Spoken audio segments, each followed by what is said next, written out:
Chères auditrices, chers auditeurs de Golasso TV, bienvenue donc pour votre podcast hebdomadaire Golasso TV, Golasso Scout aujourd'hui, mais un podcast un peu différent de ce qu'on fait d'habitude.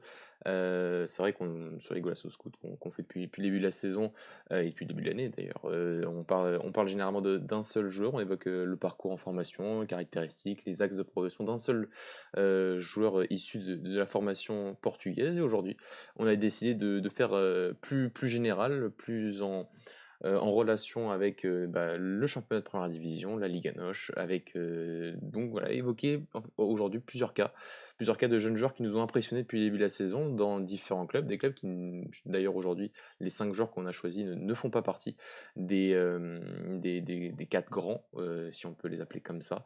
Donc des joueurs qui nous ont impressionnés depuis le début de la saison, on en a choisi 5. On va les évoquer aujourd'hui pour ce podcast hebdomadaire. Et avec moi aujourd'hui, comme d'habitude, Alex. Alex, comment vas-tu? Bonjour ou bonsoir tout le monde, tout dépend, quand est-ce que vous m'écoutez. Bah, moi ça va très bien, très content de faire ce podcast et de mettre en avant des joueurs, des joueurs qui sont, pas méconnus mais dont on en parle peu et parce qu'on a souvent l'habitude de mettre en avant, les plus grosses pépites de nos plus grands clubs et c'est normal et aujourd'hui on va mettre en avant un peu ces joueurs qui sont dans des clubs, secondaires de notre championnat et ça fait plaisir de faire ce podcast. Ah oui, un podcast un peu plus généraliste, hein, donc qui va commencer dès maintenant, par le cas donc d'un certain Angel Gomes, bien connu de ceux qui suivent les pépites, hein, les joueurs qui notamment évoluent en Angleterre. Angel Gomes qui donc sort de formation de Manchester United, qui était en fin de contrat, qui a signé à Lille, et qui ensuite, par ses relations depuis cet été avec le club de Boavista, l'a prêté. On a vu déjà pas mal de belles choses d'Angel Gomes depuis le début de la saison, que ce soit face à Benfica, que ce soit lors de la première journée face au National. Déjà 3 buts et 4 passes décisives depuis le début de la saison pour l'anglais, hein. Il a jamais été sélectionné avec les sélections de jeunes portugaises, mais il pourrait un jour, pourquoi pas. En tout cas, c'est un joueur qui nous a impressionné par sa créativité depuis la saison, il tenait un peu, voilà, Alex, ce jeu, hein, du Boavista. Et dans les périodes où il n'a pas été là, par certaines blessures, par certaines méformes sur ce début de saison, bah, c'est vu tout de suite et ça a même coûté peut-être même la place de Vasco Sabra. On en parlera dans les semaines à venir, qui a donc quitté Boavista cette semaine. Ouais, c'est ça Mathieu, comme tu l'as dit, c'était vraiment le maillon fort de ce club-là et du modèle de jeu de Vasco Seabra. On a en mémoire bien évidemment ce match contre Benfica où, je dirais pas qu'il gagne le match à lui tout seul, mais vraiment il était éblouissant. On a aussi en tête ce but contre Rio Ave du milieu de terrain. C'est vrai que voilà, on n'est pas forcément, impressionné par son talent parce qu'on connaissait un peu tous son talent. C'était vraiment le meilleur joueur du centre de formation de Manchester United. Voilà, d'ailleurs, il le dit très bien dans une interview que ce club-là était prêt à lui offrir un gros contrat, pour prendre ensuite la succession de, je ne sais pas, d'un Paul Pogba, par exemple. Et au final, c'est lui qui refuse parce qu'il avait besoin d'un nouveau défi, etc. Et au final, on voit tout de suite qu'il s'impose très rapidement dans ce championnat-là. C'est peut-être là, voilà, on pouvait s'attendre à un petit temps d'adaptation, mais pas du tout. Maintenant, c'est vrai qu'il arrive dans un championnat un peu mineur. C'est vrai que c'est pas le niveau de la Première Ligue, de la Serie A. En plus, il connaît très bien la langue parce que, comme tu as dit, son père était international U20. Donc forcément, il a pas ce temps d'adaptation au niveau de la langue, mais c'est vrai que c'est un joueur pétri de qualité, qui a énormément de qualité, c'est vraiment un régal à le voir jouer. Il est tout frêle, il fait qu'1,65 m et tout, voilà, il est un peu fétiche, mais c'est vrai que quand le ballon est dans ses pieds, il se passe forcément quelque chose. Ouais, c'est vrai qu'on va évoquer le cas d'ailleurs, les joueurs qu'on a choisis aujourd'hui sont plus des 10. Il y en a qu'un seul qui est un défenseur central. Mais parmi ces joueurs créatifs, en réalité, ouais, ces joueurs qui sont plus de couloir central, parce qu'on n'a pas choisi d'ailier, enfin, de joueurs qui même peuvent jouer ailier, presque. Mmh. Et c'est peut-être le joueur qui, depuis la saison, a le plus performé en termes à la fois de statistiques, mais en termes de rendement, où là, vraiment, on a senti sur ton match, et notamment le match à Benfica, en plus dans un grand match. Certes, c'était à domicile, mais c'était un grand match pour Boavista qui gagnait pas en plus depuis le début de la saison. Et notamment cette passe décisive sur le deuxième but de Boavista lors de ce match. Voilà, on sent toute la classe ou la vision du jeu, toute la capacité de prendre des décisions, bonnes décisions et rapidement. et un vrai joueur qui porte bien son numéro depuis le début de la saison, le numéro 10. Et comme tu l'as dit, c'est vrai qu'il est dans un championnat qui est bien inférieur à la première ligue, mais aussi, ça démontre aussi que notre championnat, et on va le voir avec les joueurs qu'on va évoquer aussi par la suite, c'est que notre championnat peut faire progresser des jeunes. C'est fou. On a l'impression que certains entraîneurs n'y croient pas, mais Angel Gomez, c'est un peu la preuve, même si on est sur un début de saison, mais un peu la preuve que on peut s'épanouir pour un jeune dans le championnat, parce que voilà, certes, il y a eu la pression de Boavista par rapport au non-résultat depuis le début de la saison, mais ça reste quand même bien inférieur à un Manchester United, bien évidemment. Et donc, ça permet aussi, ce genre de contexte, dans un club comme Boavista, peut permettre aussi à ces jeunes joueurs de progresser et de par ce manque de pression, pouvoir aussi s'exprimer. Angel Gomez est une bonne preuve depuis le début de la saison et un joueur qui montre un rendement assez phénoménal pour sa première saison senior, si on peut dire ça comme ça. Mais on s'en doutait pas, Alex, acheté par Luis Campos, si on peut dire ça comme ça, puis prêté à Boavista, on sait qu'il avait un bon plan de carrière pour lui et ça se passe malgré voilà, les déboires de Boavista depuis le début de la saison par rapport à ses histoires de coach. C'est un garçon qui mérite toute notre attention, pardon, et qui fait vraiment, voilà, parmi les 10 qu'on va évoquer, et peut-être largement même le joueur qui a le plus performé depuis le début de la saison. Ah bon, et puis de toute façon, quand Campos déclare qu'Angel Gomez c'est l'un des meilleurs talents au monde, tu sais que bon, bah, quand tu t'appelles Luis Campos et que tu dis ça, il y a une marge d'erreur qui est très faible. C'est que voilà, c'est qu'il sait ce qui est quand Luis Campos dit ça, c'est que c'est quasiment sûr que le garçon va faire une grosse carrière. La dernière fois qu'il a dit ça, c'était pour un Mbappé, par exemple. Donc voilà, Luis Campos, c'est pas ce genre de personne qui va faire de telles déclarations. Donc quand il fait ce genre de déclaration pour un joueur, c'est que généralement, c'est le cas. Ouais. Et juste une petite parenthèse, étant donné qu'on suppose que ça va être donc, que c'est quasiment fait, hein, que c'est Gesualdo Ferreira Ouais. et son 4-3-3 qui va arriver du côté de Boavista. Est-ce que là, le fait que, si on suppose que Gesualdo va mettre un 4-3-3 en place, sans prendre en compte dans tous les autres joueurs qui y a autour de lui, là, ce sera plus un poste de 8. Et là, on suppose tous les deux que même comme ça devrait être le 8-10, le joueur un peu plus avancé de ce possible trio au milieu de terrain et ça changera peut-être pas forcément son rendement. Qu'est-ce que tu en penses? Ouais, non, c'est clair. Et puis après, j'avais même pensé peut-être le mettre ailier gauche. Je me suis dit Aussi, peut-être ouais. que ouais, donc après, comme je dis souvent, si t'es vraiment un crack absolu, tu dois être bon à n'importe quel poste. Tu dois pas être que bon dans une position où le meilleur, où tu penses que tu seras le meilleur. C'est-à-dire qu'Angel Gomez, on sait tous que forcément sa meilleure position c'est peut-être 10, mais il doit être bon en 8, il doit être bon en ailier gauche, surtout en Liga NOS. Donc je pense pas que la position ça changera grand-chose au niveau de sa performance. Si c'est le cas, ça veut Ouais, dire que bon bah que c'est qu'il doit encore progresser, qu'il doit encore s'améliorer, et que c'est pas encore pour l'instant le crack absolu quoi. on est d'accord.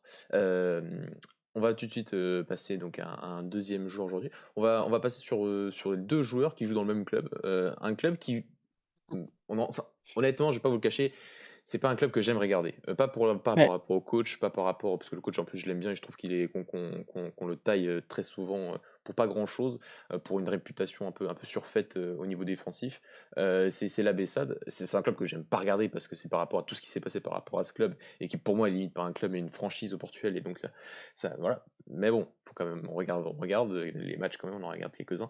Mais la Bessade est un club, c'est vrai, depuis l'année dernière surtout, qui n'hésite pas, est peut-être l'un des seuls clubs au Portugal qui n'hésite pas du tout à mettre ces jeunes en évidence. On va pas parler de Nilton Varela, qui a beaucoup joué la saison dernière pour un joueur, pour un 2001, Alex, et Ouais. c'était peut-être l'un des seuls 2001, et c'est pas beaucoup, qui a joué assez régulièrement en première division l'année dernière.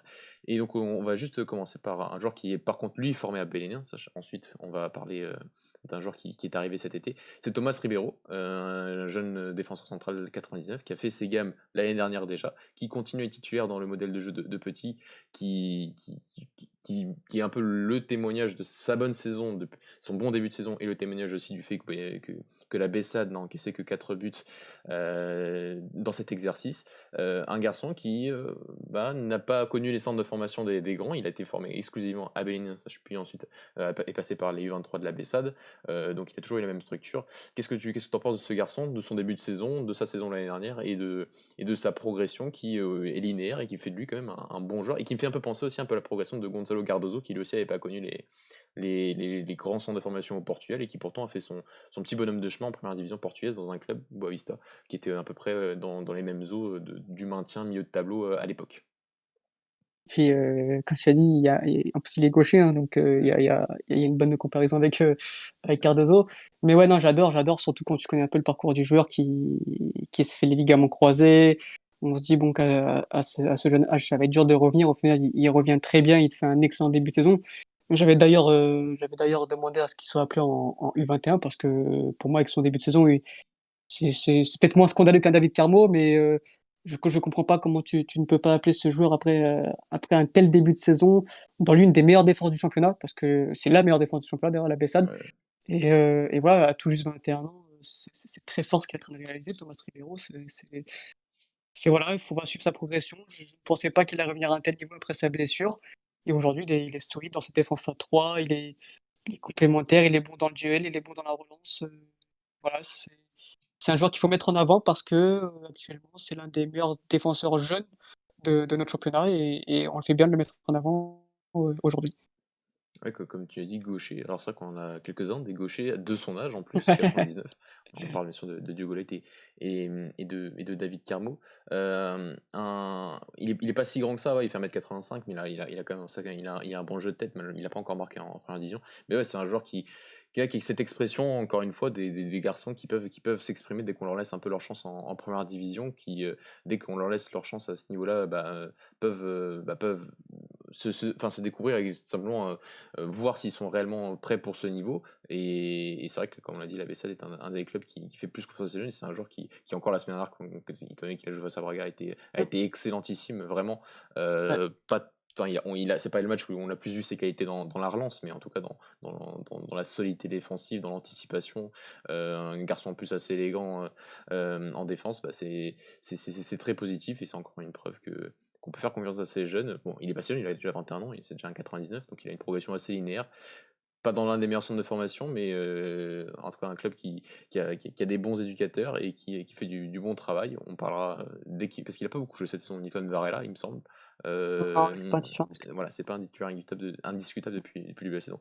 Donc voilà, mais partie de ces joueurs de la Bessade, pardon, qui font leur trou et c'est assez sympathique de voir la progression de ces joueurs hors les quatre grands centres de formation au Portugal aujourd'hui. Et on va parler tout de Ouais, suite Oui, Alex, tu voulais juste, rajouter un truc? pour en couper, c'est surtout, en fait, moi, c'est sa force mentale parce qu'il te fait un gros début de saison, enfin, un gros début de saison, il est très performant, la saison dernière.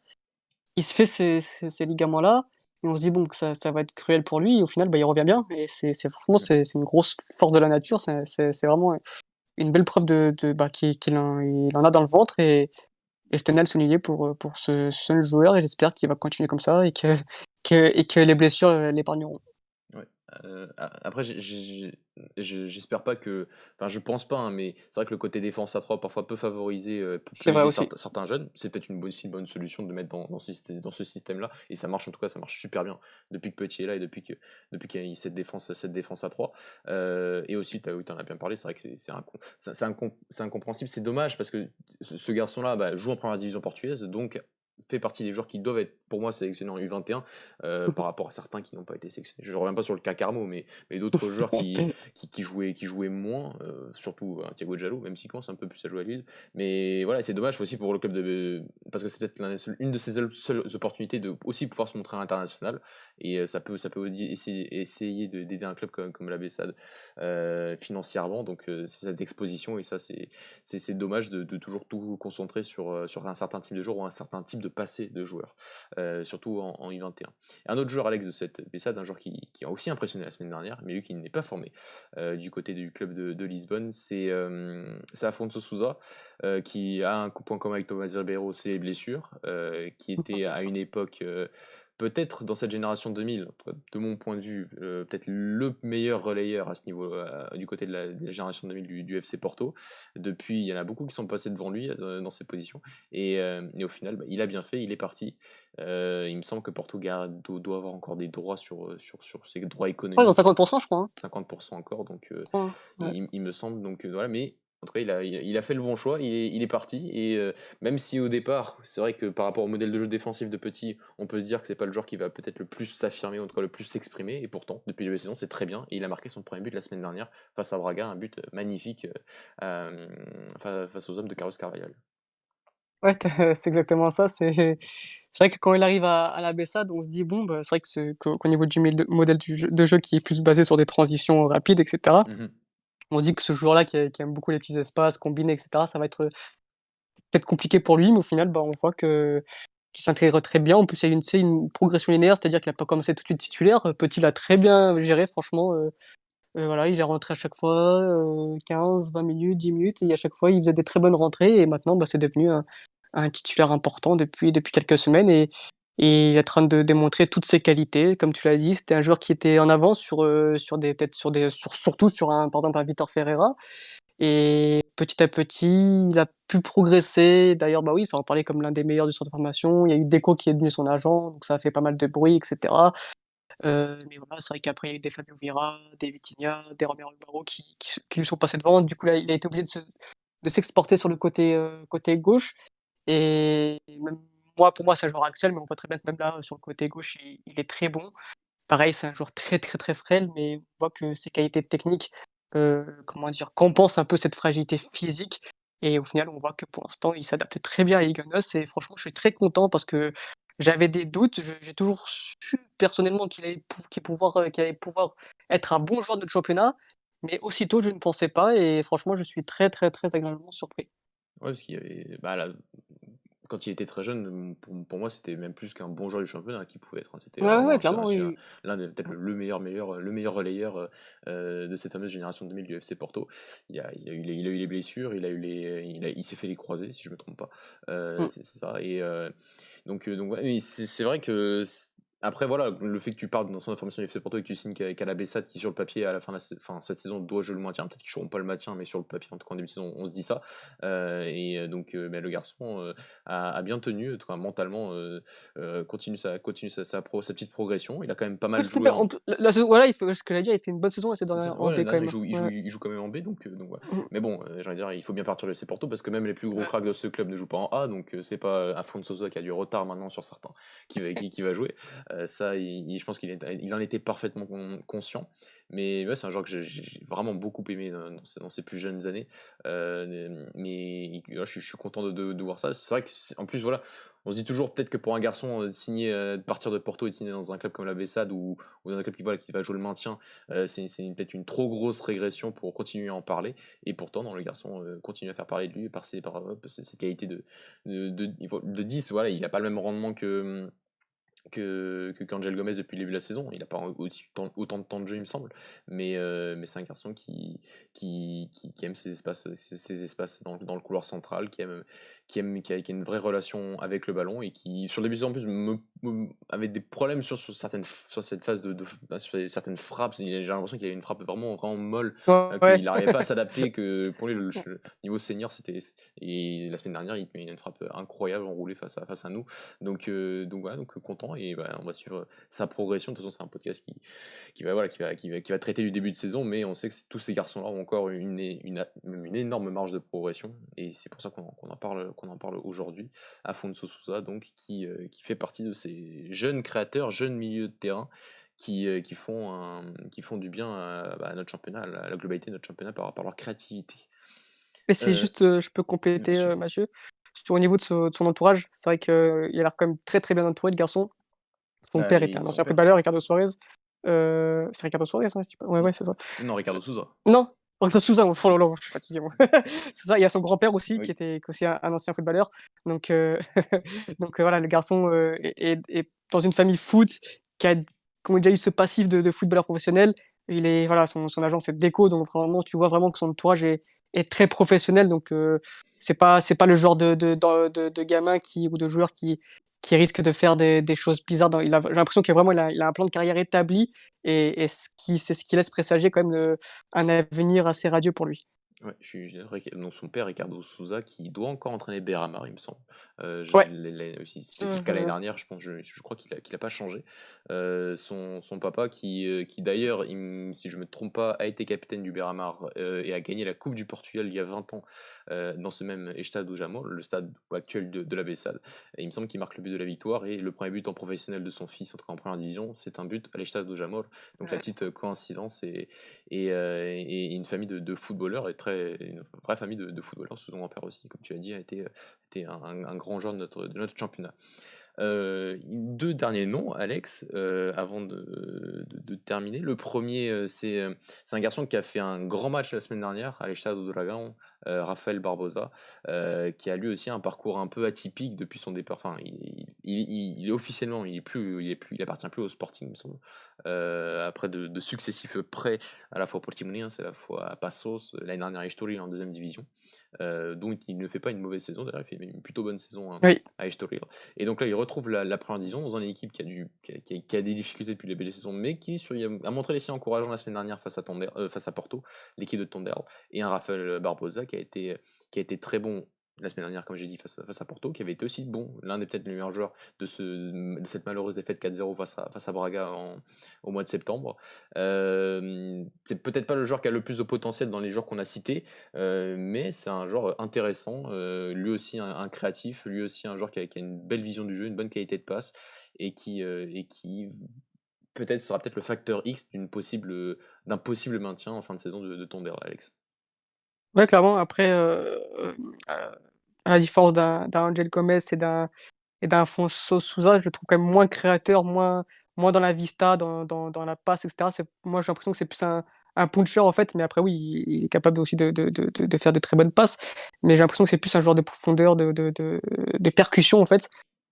Il a une très bonne vitesse, il a une très bonne explosivité et comme tu as dit si bien, il a fait une bonne saison l'année dernière, avec Estoril, en 2e division.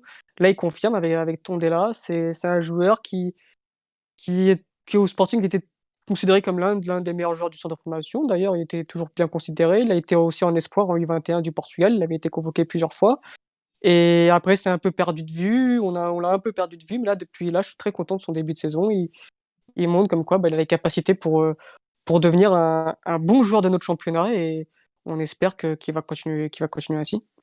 Ah, déjà un 96 en 24 ans, c'est vrai Ouais, il a eu pas mal de. Enfin, il me semble qu'il a eu un gros problème à Portimonense avec le président du club à l'époque. Il me semble qu'il y a eu une bagarre, en ça tout je me cas dans le rappelle plus. genre. Il Ah me, oui, il, ça me, je me il rappelle me, plus il du me, coup. il me- il me semble. Voilà, puis il est prêté, donc c'était la saison 2010-2019, puis après, voilà, il est prêté à Passos, le Passos de Victor Oliveira, qui monte en première division cette année-là. Et je te lis l'année dernière, malheureusement, qui n'a pas fini son championnat, mais ça a été un des joueurs cadres, hein, Ouais, de ce club-là. Et à Tondela aujourd'hui, ouais, c'est un joueur qui fait, voilà, qui, comme tu l'as dit, est plus peut-être le plus percutant de tous les joueurs qu'on a cités dans ces positions hautes. Peut-être le meilleur joueur dans la finition de tous ces joueurs-là d'ailleurs, aussi. Mmh. possible par rapport à ça, par rapport à certains buts. 4 buts la saison dernière, déjà 2 buts cette saison, donc c'est intéressant. Et un joueur, oui, qu'on espère, voilà, quand même un peu tous, hein, vont continuer à progresser, même si lui, il a déjà 24 ans. Mais voilà, pour une progression d'un joueur pareil, bah, ça fait un meilleur championnat. Et voilà, noter un peu la saison de ce garçon qui s'exprime bien depuis le début de la saison et qui est, voilà, comme j'ai dit, peut-être un des facteurs X de la saison de Tondela, qui a pas tant de joueurs, je veux dire, qui peuvent être aussi performants que lui dans cet effectif. Dans ce rôle-là, ouais, dans ce rôle un peu de percuteur, ouais, de puncher d'une défense et cetera. C'est vrai que c'est peut-être le seul joueur qui j'ai l'impression qui est capable un peu d'amener un peu de folie dans cette équipe devant. Ouais, on est d'accord. Et Alex, on va parler donc du joueur le plus vieux, qui ne fait pas son âge, mais du joueur le plus vieux de notre liste aujourd'hui, pour terminer ce podcast. C'est un joueur on en a tant parlé. Tellement, je crois qu'il n'y a pas un été depuis que je vais au Portugal où il n'y a pas eu des rumeurs par rapport à Ryan Gold, ce fameux Écossais considéré comme un crack, Mmh, hein, écossais. vraiment, même si Écossais, un crack absolu, qui est donc arrivé au Sporting en 2014, donc il y a quand même 6 ans. et qui a joué avec le Sporting, qui a joué quelques matchs, qui se retrouve aujourd'hui au Farense avec le brassard de capitaine, avec l'impression d'être ce joueur, malgré son mètre 69, qui doit porter ce club vers le maintien, mais un garçon réellement, réellement intéressant dans le jeu.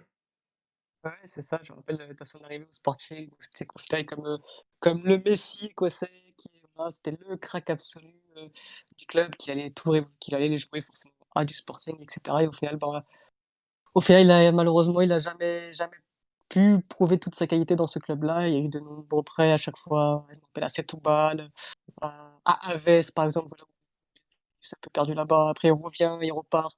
Après il est prêté en Écosse, où ça Mathieu? À Hibernian, ouais. Hibernian, c'est ça, voilà. Voilà donc et on l'a un peu perdu de vue et ensuite, bah, là, il revient à Falaise où il avait été prêté à l'été 2018, je crois et voilà et c'est là aujourd'hui, bah, c'est le maestro de cette équipe-là, vraiment le maillon fort de cette équipe. Sa patte gauche fait énormément de bien pour ce club-là et ouais et si en plus il est capitaine, donc c'est le leader à tout juste 24 ans quand même. C'est bon, c'est pas si jeune, mais c'est pas non plus si vieux pour être capitaine d'une équipe qui joue le maintien et c'est très bien pour lui, voilà, il a été transféré là au Sporting cet été pour, 600 000 € et heu bon, bah, j'espère que le Sporting ne s'en mordra pas les doigts, mais il est en train de prouver, peut-être un peu trop tard que toutes ses qualités, mais c'est bien pour lui et c'est encore une fois, ouais, je suis content que ce genre de joueur qui était un peu considéré comme perdu à un moment, bah, revienne un peu de loin et j'espère pour lui, bah, comme tous les autres d'ailleurs, qu'il va continuer dans cette progression avec cette progression et pourquoi pas viser ensuite, un meilleur club, en Liga NOS. Ouais, je suis tout à fait d'accord avec toi. Après, j'ai vu la liste des entraîneurs qu'il a connus au Portugal. C'est loin d'être. En fait, c'est vraiment un argument qui peut montrer le fait que sa progression a été lente, hein, parce qu'il n'a pas eu. Déjà, le fait de signer à Setúbal et à Aves, ça doit pas aider. Surtout pour un joueur créatif sur ces dernières saisons. Mais alors, lui, il a vraiment eu des entraîneurs. Pas des mauvais entraîneurs, mais des entraîneurs qui. Enfin, je pense à José Couceiro, notamment à Setúbal, il me semble. Même au Sporting, je crois Mmh. qu'il l'a eu aussi. Voilà, pour moi, j'ai jamais trouvé que c'était un mauvais entraîneur, mais en tout cas que c'est pas un entraîneur où tu as envie de regarder son équipe tous les week-ends, quoi. Loin de là même. Et donc, bah, pour un joueur comme Ryan Gold avec son petit physique, bah, ça a pas dû être, ça a pas dû l'aider pour sa progression. Mais il a trouvé au final peut-être le meilleur entraîneur qu'il a eu dans sa carrière, Sergio Vieira, hein, qui, je le répète, C'est pour moi ça. est toujours un. Et malgré le classement de Fabien, est un très bon entraîneur. Et qu'il a mis dans les meilleures conditions. Voilà, c'est le leader technique de cette équipe, hein, voilà, c'est un peu tout le, je dirais pas tout le jeu offensif, mais presque de Fallien passe par lui, Passe par lui, ouais. à la Mmh. fois en transition et à la fois en organisation. Donc c'est un joueur aussi qui est bon dans les différentes phases offensives du jeu. Et en plus, ouais, il y a plus de toutes ces qualités techniques, hein, voilà, dans les espaces réduits, il y a un peu ce côté, je dirais, ouais, un peu mystique, quoi, ce côté de capitaine à 25 ans, d'être le plus petit joueur de l'équipe, mais quand même capitaine, tireur de penalty, leader. Ça montre aussi un petit caractère de ce garçon-là, malgré tout ce qu'il a vécu sur ces dernières saisons au Portugal. Et un peu comme Rafael Barrosa, peut-être encore plus lui, parce que j'ai l'impression qu'il a vraiment un rôle prépondérant dans cette équipe du sud du Portugal. Le maintien passera par lui. Il me semble qu'il est en fin de contrat la saison dernière.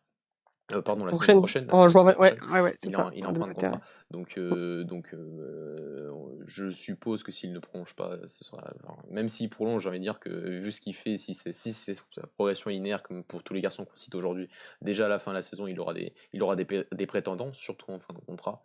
Et c'est un joueur qui est intéressant et qui pourrait coller à être pourquoi pas, soit peut-être un titulaire à Guimarães la saison prochaine, ou un Rio Ave, ou même être un genre de rotation, Mmh mh. pour peut-être s'imposer dans un club comme Braga. Ce serait pas Mmh. idiot pour un intérieur. Il pourrait clairement jouer dans ces postes d'intérieur, je pense, dans le 3-4-3 de Carlos Carvalhal, et être un joueur de rotation, et pourquoi pas après plus, si affinité, si on peut dire ça comme ça. Mais c'est un joueur ouais, qui doit prouver, et qui ensuite doit aller chercher plus grand. Mais c'est vrai que avec cette possibilité de fin de contrat, je pense qu'il n'y aura pas de problème par rapport à un meilleur club en fin de saison, surtout s'il arrive à maintenir Farense cette année.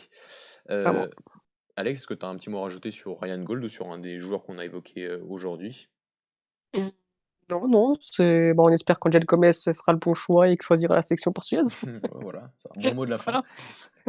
Voilà, et Ryan Gold ne peut pas choisir le Portugal, même si ça fait 6 ans qu'il est là.